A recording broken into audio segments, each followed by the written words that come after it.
आज पण आपण जेव्हा पण हॉटेल उघडतो ताजं बटन ताजं बोकड कापतो. म्हणजे कसं प्रत्येक बोकडाच्या मागचा श्राप मला लागतो, मला माहिती आहे.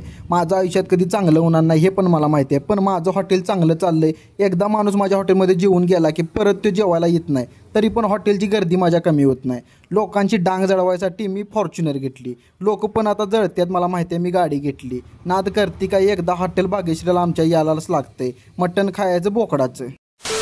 क्वालिटी कशी आहे, क्वांटिटी कशी आहे, जेवण कसं झालं विचारा भैयाला. जेवणाची क्वालिटी म्हटलं तर एक नंबर आहे. अब्बा डब्बा जब्बा. मला तर वाटतं या दादानी, या हॉटेल मालकांनी आम्हाला अनेक ताट फ्रीमध्ये द्यायला पाहिजे.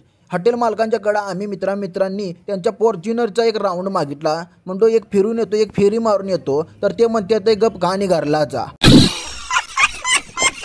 आता तुम्ही गेल्या महिन्यात ऐकलं असेल की हॉटेल भाग्यश्रीच्या मालकावरती हल्ला झाला. हल्ला वगैरे काय नाही, काही लोकांच्या डांगीमध्ये किडा आलता, त्यामुळे तसं झालं. पण असू दे मित्रांनो, त्यातनं मी बाहेर पडलो. त्या लोकांना काय मी भीत वगैरे नाही, कारण की आपल्याकडं हत्ती आहे. हत्ती म्हणजे आपली फॉर्च्युनर मी का घेतली तुम्हाला अगोदर पण सांगितलंय, लोकांची डांग जळवायला. काही लोकांच्याकडं फॉर्च्युनर नाही, पण आपल्याकडं हाय.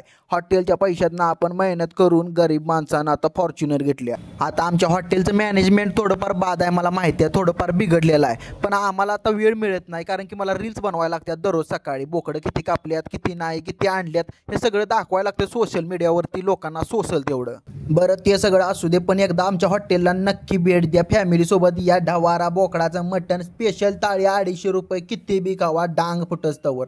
नाद करती काय, एकदा का विना यालाच लागतंय हॉटेल भाग्यश्री.